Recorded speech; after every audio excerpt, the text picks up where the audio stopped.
അങ്ങനെയും പ്രയോഗിക്കും. വൈലക്കും എന്നുള്ളതിന് നാശം എന്നുള്ള അർത്ഥത്തിൽ പ്രയോഗിക്കും, ശിക്ഷ എന്നുള്ള അർത്ഥത്തിൽ പ്രയോഗിക്കും, ഒപ്പം ഇങ്ങനെ ആശ്ചര്യ പ്രയോഗമായിട്ടും നടത്തും. അതാണ് ഇവിടെയും ഖാലലഹു മൂസ വൈലക്കും. കാരണം അദ്ദേഹത്തോട് അള്ളാഹു സുബ്ഹാനഹു വ തആല പറഞ്ഞ എന്താണ്? ഖൗലൻ ലയ്യനൻ പറയാനല്ലേ. അപ്പോൾ അതിന് പിന്നെ ഈ ഒരു ശൈലി ആ ഒരു അർത്ഥപ്രകാരം ഇവിടെ യോജിക്കൂല എന്നാണ് പല മുഫസ്സിരീങ്ങളും പറയുന്നിട്ടുള്ളത്.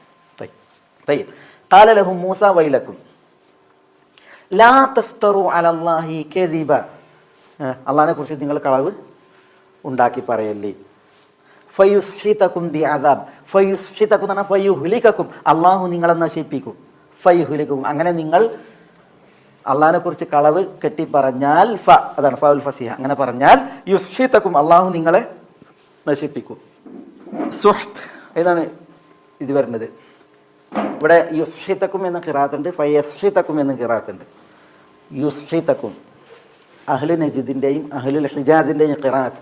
ഒന്ന് യുസ്ഹിതക്കും എന്നാണ്, പിന്നെ ഒന്ന് യസ്ഹിതക്കും എന്നാണ്. യസ്ഹിതക്കും രണ്ടും ശരിയായ ഖിറാഅത്താണ്. പിന്നെ ഇവിടെ സുഹ്ത്ത്.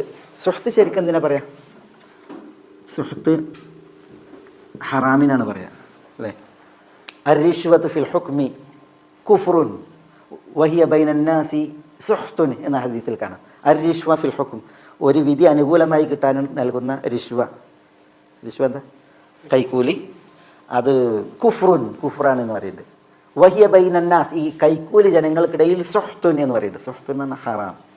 അയ്യുമാ ലഹ്മിൻ നബത മിൻ സുഹ്തിൻ ഫന്നാറു ഔലാ ബിഹി. അയ്യുമാ ലഹ്മിൻ, ഏതൊരു ലഹ്മാണോ, നബത മിൻ സുഹ്തിൻ, സുഹ്ത് എന്ന് പറഞ്ഞാൽ ഹറാമിൽ വളർന്നത്, ഫന്നാറു ഔലാ ബിഹി, ആ ലഹ്മിന് ഏറ്റവും അർഹമായത് നരകമാണ് എന്ന് പറയുന്നത്. അല്ലാഹുമ്മ അജിർനാ മിനന്നാർ. അതാണ് സുഹ്ത്ത്. ഇവിടെ യുസ്ഹിത്തുക്കും എന്നുള്ളത് ഫയുഹ്ലിക്കും എന്നാണ്, നിങ്ങളെ നാശത്തിൽ പതിപ്പിക്കും എന്നാണ്. അത് ഹറാമ് തിന്നാൽ അതിൻ്റെ ലാസിമാണെന്ത്? ഹറാം നാശത്തിലെത്തിക്കും എന്നുള്ളത്.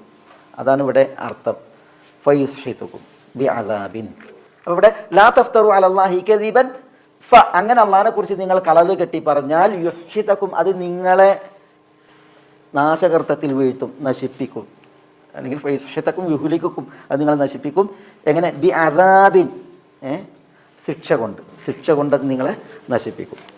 ഇവിടെ എന്താണ് അള്ളാഹിനെ കുറിച്ച് കളവ് കെട്ടി പറഞ്ഞത്? ഇവർ മൂസ അലൈഹി സ്വലാത്തു വസ്സലാം അത് പറയാണല്ലോ, വൈലക്കും ലാ തഫ്തറു അലല്ലാഹി കദിബൻ എന്ന് പറയാണല്ലോ. അപ്പോൾ ഇവരെന്താണ് കളവ് പറഞ്ഞത്? അവർ പറഞ്ഞത് ഇവിടെ പറഞ്ഞു, എനിക്ക് തോന്നുന്നത് സൂറത്ത് ഷുറായിലോ, ഇനി ഖാലു ബിഇസ്സതി ഫിർഔൻ ഇന്നാ ലനഹ്നുൽ ഗാലിബൂൻ എന്ന് പറയുന്നുണ്ട്. ബിഇസ്സതി ഫിർഔൻ, ഫിർഔൻ്റെ ഇസ്സത്താണ് സത്യം, തീർച്ചയായും ഞങ്ങളാണ് വിജയിക്കുന്നവരെന്ന് പറയുന്നുണ്ട്. ആര്? മാരണക്കാർ, ഈ സാഹചര്യങ്ങൾ പറയുന്നുണ്ട്. അവർ സത്യം ചെയ്യുന്നത് എന്തുകൊണ്ടാണ്?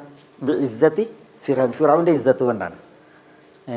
ഞങ്ങൾ പിന്നെ വിജയിക്കുക തന്നെ ചെയ്യും, ഫിർഔൻ്റെ ഇസ്സത്താണ് സത്യം എന്ന് അവർ പറയുന്നുണ്ട്. അതാണ് ആരെ?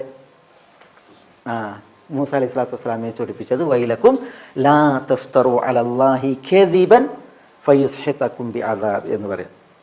പിന്നെ അതാണ് ചിലർ പറഞ്ഞത്, ഇപ്പോൾ മൂസ അലൈഹി സ്വലാത്തു വസ്സലാമിനെ കുറിച്ച് അവർ പറയുന്നത് എന്താണ്? സാഹിറുൻ അലീം എന്നാണ്. പഠിച്ച സാഹിർ എന്നാണ് പറയുന്നത്. മൂസ അലൈഹി സ്വലാത്തു വസ്സലാം നബിയാണ്, റസൂലാണ്. അപ്പോൾ മൂസ അലൈഹി സ്വലാത്തു വസ്സലാമിനെ കുറിച്ച് സാഹിറുൻ അലീം എന്ന് പറയുമ്പോൾ അതെന്താണ്? അത് മൂസയെ നബിയാക്കി നിയോഗിച്ച് അള്ളാഹിനെ കുറിച്ച് കളവ് പറയലാണ്. അതേപോലെ തന്നെ പിന്നെ വേറെയും ആ വിഷയത്തിൽ പിന്നെ എന്താണ് ആ കളവ് എന്നുള്ള വിഷയത്തിൽ തഫ്സീർ കാണാം.